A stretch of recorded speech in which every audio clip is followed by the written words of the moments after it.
Hey guys, welcome to Art with Ian. Today we're talking about creating reflections. That's coming up next.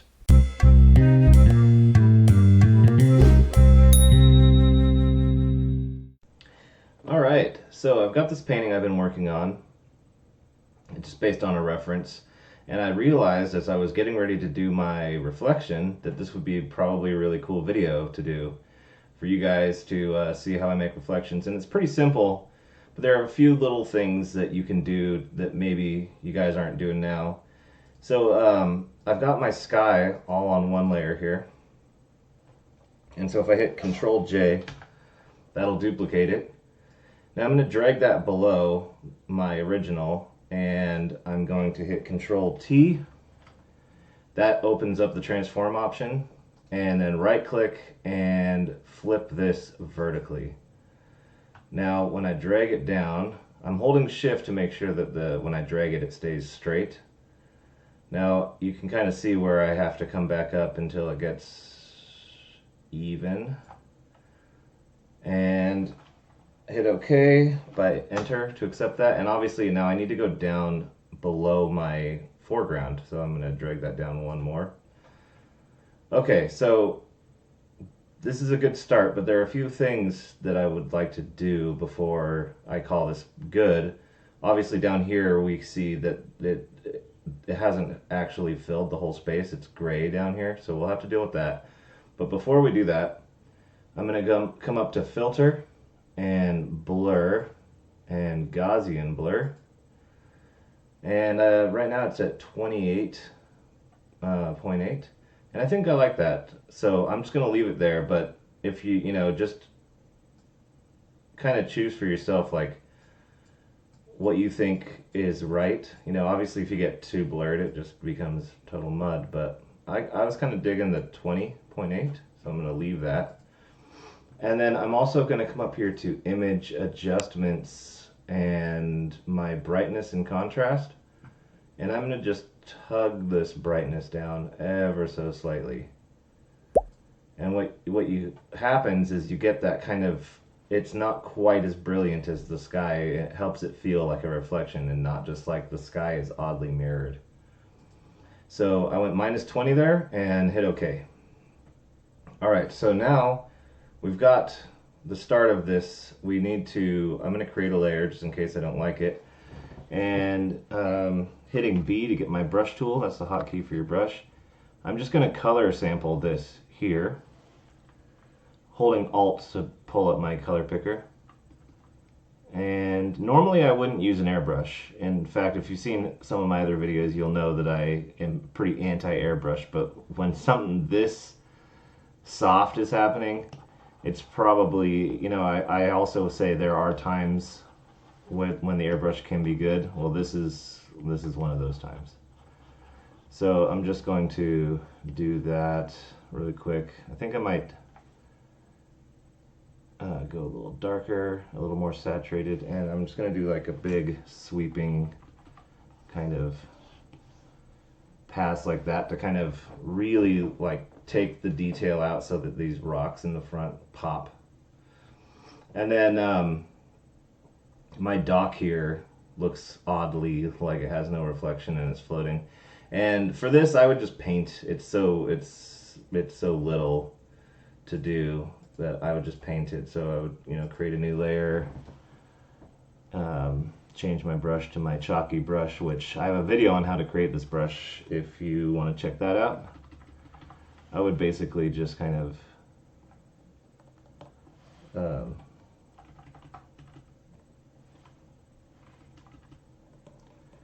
I just paint like a very basic kind of a thing.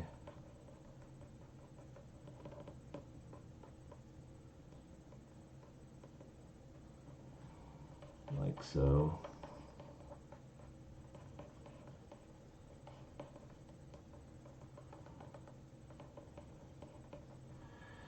Something like that. And obviously I would take a little more care with it if it wasn't a video, and I was taking my time. But that's basically how I would paint that reflection. I wouldn't go to the trouble of copying it and flipping it and all that stuff just for something as simple as that.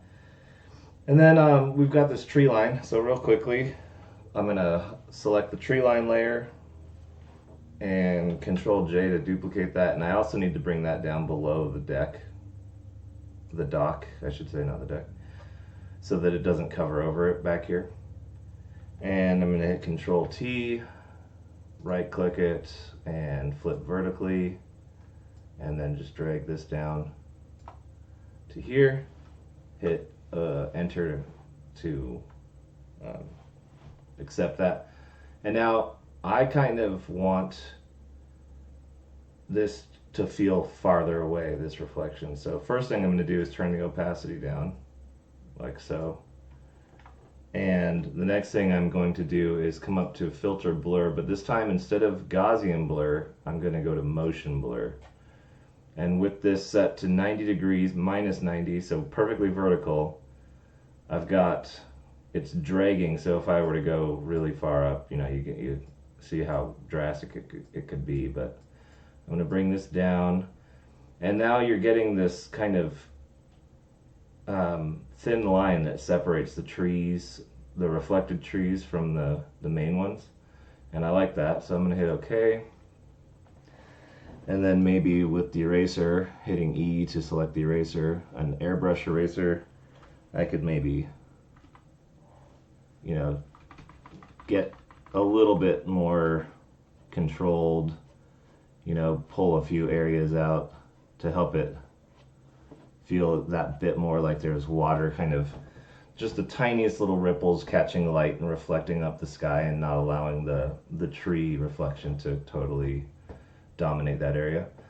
But anyways, that's basically how I would create a reflection when there's no three-dimensional element to be considered. It's just a literal flip, But what happens when you deal with something like this? This is a bit of a shameless plug. This is actually a book I published early or late last year. And when I was making promotional graphics for it, I wanted to do some nice presentation, and I wanted to do a reflection, and when I flipped it, immediately I realized there's a major issue with that. Control J to copy it. I'm going to drag that down below. Control T, right click and flip vertically. Now when I drag this down, you can see what the problem is. It doesn't work. Well, how can we deal with that? Before you hit enter to accept the transformation, right click and come up here to distort. Grab this left selector here and just drag up, line it up, and then I'm going to zoom out a bit, and what I want to do is then I want to get it to look like the reflection is, I'm not worrying about the pages right now, I'm just worrying about the cover. So I'm going to drag this down a little bit until I get that feeling even. Like so. And then I'll hit enter. Oh, you can see that there's a little bit of it didn't quite line up. Oh, at least zoomed out. Yeah, it's not quite lined up. So I'm going to go, it's kind of hard to see with the selector actually right in your way. If it doesn't work, I'll just erase it.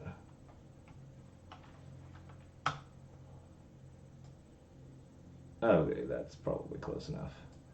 Okay, so then you can see that the other issue is the pages. So what I would do here is just create a new layer on top, and B for my brush tool, I would select the color and just paint it.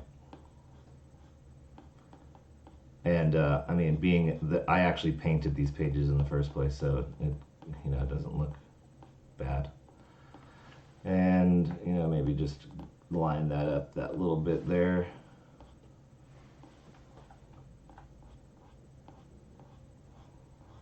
It doesn't have to be epically perfect because we're going to be turning the opacity down. Okay, that's probably good enough. And now come to the opacity. Oh, I'm going to merge that layer down since I like what I did. And turn the opacity down.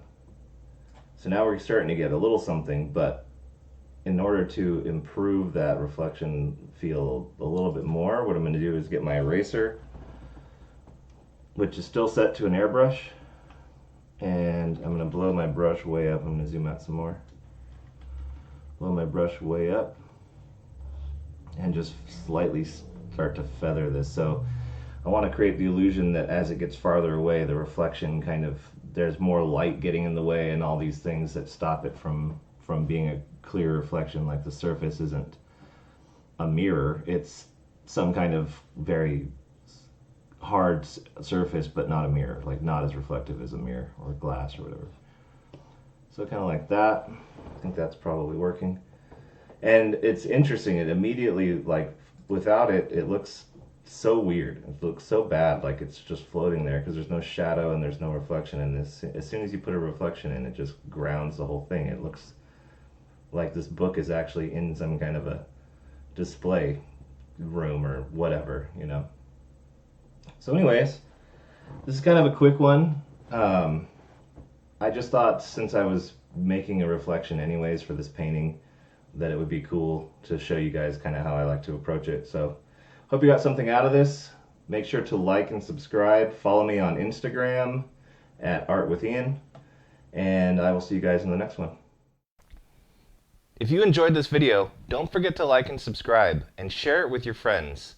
Make sure you ring that bell for notifications of future videos, and I'll see you guys in the next one.